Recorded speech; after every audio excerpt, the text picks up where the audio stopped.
বিসমিল্লাহির রহমানির রহিম। প্রিয় দেশবাসী, আসসালামু আলাইকুম। শুরুতেই মহান আল্লাহর দরবারে শুকরিয়া আদায় করছি। হাজারো শহীদের প্রাণের বিনিময়ে আমরা দেশ এবং জনগণের স্বাধীনতা, সার্বভৌমত্ব রক্ষা করতে পেরেছি। তাবেদার মুক্ত বাংলাদেশে জনগণের ভোটে জনগণের কাছে জবাবদিহিমূলক একটি নতুন সরকার যাত্রা শুরু করেছে।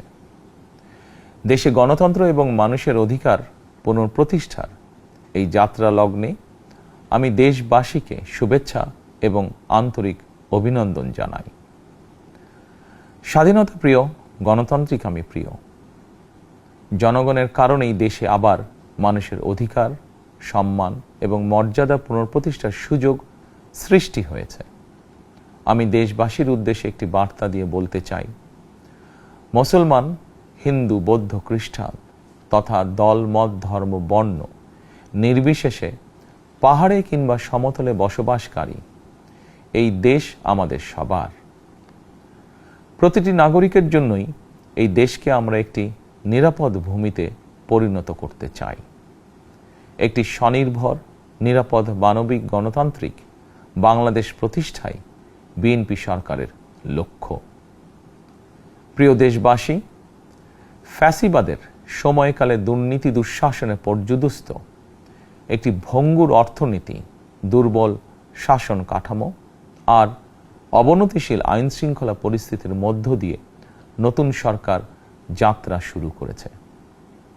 আইন শৃঙ্খলা পরিস্থিতির উন্নয়ন এবং কঠোরভাবে দুর্নীতি নিয়ন্ত্রণের মাধ্যমে জনগণের মনে শান্তি, নিরাপত্তা ফিরিয়ে আনাই হচ্ছে আমাদের সরকারের প্রধান অগ্রাধিকার। সারা দেশে জুয়া এবং মাদকের বিস্তারকেও বর্তমান সরকার আইন শৃঙ্খলা অবনতির অন্যতম কারণ বলে চিহ্নিত করেছে। সুতরাং জুয়া এবং মাদক নিয়ন্ত্রণে আইন শৃঙ্খলা বাহিনী সব রকমের কঠোর পদক্ষেপ গ্রহণ করছে। জনজীবনে শান্তি ও নিরাপত্তা নিশ্চিত করতে সরকার সর্বোচ্চ উদ্যোগ গ্রহণ করছে। দেশের প্রতিটি সাংবিধানিক এবং সরকারি বেসরকারি প্রতিষ্ঠান চলবে বিধিবদ্ধ নীতি নিয়মে। দলীয় কিংবা রাজনৈতিক প্রভাব, প্রতিপত্তি অথবা জোর জবরদস্তি নয়। আইনের শাসনই হবে রাষ্ট্র পরিচালনার শেষ কথা। প্রিয় দেশবাসী, আগামীকাল থেকে সারা দেশে শুরু হতে যাচ্ছে পবিত্র মাহে রমাদান। আমি দেশবাসীকে পবিত্র মাহে রমাদানের শুভেচ্ছা জানাই। রমাদান আত্মশুদ্ধির মাস। আমরা যদি আত্মশুদ্ধি শব্দটির মর্মার্থ উপলব্ধি করি, তাহলে এই মাসে মানুষের ভোগান্তি বাড়ার কথা নয়। যদিও আমাদের অনেকের মধ্যেই এই মাসটিকে ঘিরে ব্যবসায় অধিক মুনাফা লাভের প্রবণতা লক্ষণীয়। আপনাদের প্রতি আমার বিনীত আহ্বান, রমাদানের পবিত্রতা রক্ষার্থে এই মাসটিকে আপনারা ব্যবসা মুনাফা লাভের মাস হিসাবে পরিগণিত করবেন না। দ্রব্যমূল্য যাতে সাধারণ মানুষের নাগালের বাইরে না যায়, এ ব্যাপারে ব্যবসায়ীরা দয়া করে সতর্ক থাকবেন। হাজারো প্রাণের বিনিময় একটি মাফিয়া সিন্ডিকেটের পতন ঘটিয়ে রাষ্ট্র এবং সরকারের জনগণের অধিকার প্রতিষ্ঠার অঙ্গীকার নিয়েই আমরা রাষ্ট্র পরিচালনার দায়িত্ব গ্রহণ করেছি।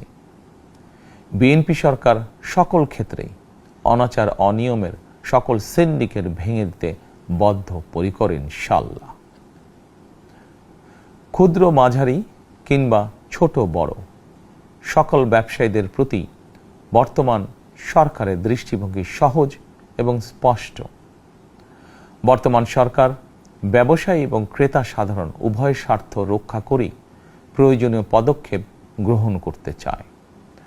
সুতরাং সরকারের পক্ষ থেকে কী ধরনের উদ্যোগ গ্রহণ করলে বাজার পরিস্থিতি নিয়ন্ত্রণে থাকবে কিংবা ক্রেতা বিক্রেতা উভয়েরই স্বার্থ রক্ষা হবে, এ ব্যাপারে আপনাদের যে কোনো ধরনের পরামর্শ কিংবা অভিযোগ শুনতে সরকার প্রস্তুত।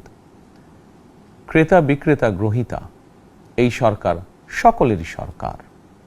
এই সরকার আপনাদেরই সরকার। আপনারাই ভোটের মাধ্যমে এই সরকারকে রাষ্ট্র পরিচালনার দায়িত্ব দিয়েছেন। আপনারাই এই সরকারের শক্তি। প্রিয় দেশবাসী, পবিত্র রমাদান মাসে রোজাদারগণ বিশেষ করে ইফতার, তারাবি, সেহরি এই সময়গুলোতে নিরবিচ্ছিন্নভাবে গ্যাস, পানি ও বিদ্যুৎ সরবরাহ পেতে চান। এই বিষয়টি নিশ্চিত করতে এরই মধ্যে আমি সংশ্লিষ্ট কর্তৃপক্ষকে নির্দেশনা দিয়েছি। অপচয় রোধ করে কৃচ্ছ্রতা সাধন প্রতিটি মুসলমানের ঈমানি দায়িত্ব। অফিস আদালতে বিনা প্রয়োজনে কিংবা প্রয়োজনের অতিরিক্ত গ্যাস, বিদ্যুৎ, পানি খরচের ব্যাপারে সচেতনতা অবলম্বন করাও ইবাদতেরই অংশ বলেই আমি মনে করি। দেশের সকল সরকারি বেসরকারি কর্মকর্তা কর্মচারী এবং জনসাধারণের প্রতি কৃচ্ছ্রতা সাধনের আহ্বান জানানোর আগে আমি সরকারের মন্ত্রী এবং বিএনপি সংসদ সদস্যদেরকে দিয়েই একটি দৃষ্টান্ত স্থাপন করতে চেয়েছি।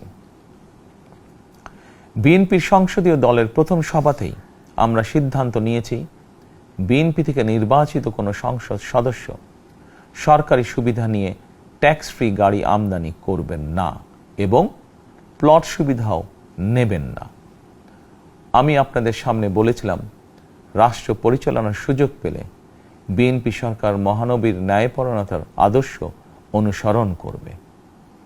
আমি মনে করি বিএনপির সংসদীয় দলের এই সিদ্ধান্ত ন্যায়পরায়ণতার আদর্শেরই একটি অন্যতম প্রতিফলন। প্রিয় দেশবাসী, বিভাগীয় শহরগুলিতে বিশেষ করে রাজধানী ঢাকায় যানজট অত্যন্ত নিয়ন্ত্রণহীন। হাটে মাঠে ঘাটে, অফিস আদালতে জনগণের ভোগান্তির শেষ নেই। জনজীবনের নানা ক্ষেত্রে জনদুর্ভোগ লাঘব করা না গেলে জনমনে স্বস্তিও ফিরবে না। রাজধানীতে জনসংখ্যার চাপ কমাতে বিকল্প ব্যবস্থা গ্রহণ করা জরুরি হয়ে পড়েছে। মানুষ তার নিজ জেলায় কিংবা নিজের বাসা বাড়িতে থেকেও যাতে সহজভাবে সঠিক সময়ে অফিস, আদালত, ব্যবসা বাণিজ্য করতে পারেন, সেই লক্ষ্যকে সামনে রেখেই সারা দেশে রেল যোগাযোগ ব্যবস্থা ঢেলে সাজানোর উদ্যোগ নেওয়া হচ্ছে। এই পরিকল্পনার অংশ হিসাবে প্রথমেই রেল, নৌ, সড়ক এবং সেতু মন্ত্রণালয়ের কার্যক্রম পুনর্বিন্যাস ও সমন্বয় করা হচ্ছে। আমরা মনে করি সারা দেশে রেল যোগাযোগ ব্যবস্থার সহজ, সুলভ এবং নিরাপদ করা গেলে একদিকে যেমন জনগণের শহর কেন্দ্রিক বা নগর কেন্দ্রিক নির্ভরতা কমবে, অপরদিকে পরিবেশেরও উন্নতি হবে। প্রিয় দেশবাসী, আমাদের চারপাশে সমস্যার শেষ নেই, তবে সমস্যার পাশাপাশি সম্ভাবনাও কিন্তু কম নয়। আমাদের বৃহৎ জনগোষ্ঠীকে যদি আমরা দক্ষ জনশক্তিতে রূপান্তরিত করতে পারি, তাহলে এই জনসংখ্যাই হবে আমাদের জনসম্পদ। আমরা নিজেদেরকে দক্ষ করে গড়ে তুলতে পারলে শুধু বাংলাদেশই নয়, বিশ্ব বাজারও আমাদের জন্য উন্মুক্ত। তথ্য প্রযুক্তির সিঁড়ি বেয়ে বিশ্ব এখন কৃত্রিম বুদ্ধিমত্তার যুগে প্রবেশ করেছে। প্রযুক্তির এই প্রতিযোগিতামূলক বিশ্বে সম্মান এবং স্বচ্ছতার সঙ্গে টিকে থাকতে হলে আমাদেরকে কোনো না কোনো একটি বিষয় বা কাজে পারদর্শী হতে হবে। দেশের কোটি কোটি শিক্ষার্থী এবং তরুণ যুবশক্তির উদ্দেশ্যে বলতে চাই, মেধায়, জ্ঞানে, বিজ্ঞানে নিজেদেরকে যোগ্য করে গড়ে তোলার জন্য যত রকমের সহযোগিতা দেওয়া যায়, সব রকমের সহযোগিতা দিতে বর্তমান সরকার প্রস্তুত। কর্মসংস্থান এবং কর্মপরিবেশ নিশ্চিত করার সুনির্দিষ্ট অঙ্গীকার নিয়ে বর্তমান সরকার যাত্রা শুরু করেছে। প্রিয় দেশবাসী, দীর্ঘ 18 বছর পর দেশে ফিরে গত বছর 25শে ডিসেম্বর আমি বলেছিলাম, দেশ এবং জনগণের জন্য আই হ্যাভ এ প্ল্যান। 12ই ফেব্রুয়ারি জাতীয় নির্বাচনের আগে দেশের বিভিন্ন স্থানে ঘুরে আমার প্ল্যান, পরিকল্পনার অনেক কিছু আমি আপনাদের সামনে তুলে ধরেছিলাম। আপনারা স্বাধীনতার ঘোষকের প্রতিষ্ঠিত দল বিএনপিকে ভোট দিয়ে রাষ্ট্র পরিচালনার দায়িত্ব দিয়েছেন, সকল পরিকল্পনা বাস্তবায়নের সুযোগ দিয়েছেন। এখন এই সুযোগকে কাজে লাগিয়ে সকল অঙ্গীকার পূরণ করার দায়িত্ব বিএনপি সরকারের। আমরা আমাদের পরিকল্পনা এবং প্রতিশ্রুতি বাস্তবায়নের কাজ শুরু করে দিয়েছি ইনশাআল্লাহ। অঙ্গীকার পূরণের এই যাত্রাপথে আমরা ভবিষ্যতের দিনগুলোতেও আপনাদের অব্যাহত সমর্থন প্রত্যাশা করি। প্রিয় দেশবাসী, সরকার প্রধান হিসাবে আমি দেশবাসীর উদ্দেশ্যে একটি বিষয়ে প্রতি দৃষ্টি আকর্ষণ করে বলতে চাই। নবগঠিত সরকার গঠনের সুযোগ দিতে যারা বিএনপিকে ভোট দিয়েছেন কিংবা দেননি অথবা কাউকেই ভোট দেননি, এই সরকারের প্রতি আপনাদের সবার সমান অধিকার। বিএনপি সরকার বিশ্বাস করে দলমত, ধর্ম, দর্শন যার যার, রাষ্ট্র সবার। এই দেশে, এই রাষ্ট্রে একজন বাংলাদেশী হিসাবে আপনার, আমার, আমাদের প্রতিটি বাংলাদেশী নাগরিকের অধিকার সমান। প্রিয় দেশবাসী, আল্লাহ আমাদের সবাইকে নিরাপদ এবং সুস্থ রাখুন। আল্লাহ আমাদের সকলকে ইতিবাচক পরিকল্পনাগুলো বাস্তবায়নের তৌফিক দিন। পবিত্র রমাদান মাস শুরুর শুভ লগ্নে আল্লাহর দরবারে এই নিবেদন রেখে আমার বক্তব্য শেষ করছি। আল্লাহ হাফেজ। বাংলাদেশ জিন্দাবাদ। প্রবাসীদের জন্য নির্মাণ হচ্ছে দেশের প্রথম স্মার্ট সিটি, যেখানে থাকছে স্কুল, মসজিদ, হাসপাতাল, সুইমিং পুল, হেলিপ্যাড, পাঠাগার, জিম, সুপারমার্কেট, শিশু পার্ক সহ সকল নাগরিক সুবিধা। মাত্র 30 লাখ টাকা বিনিয়োগে মিলছে আকর্ষণীয় ফ্ল্যাট।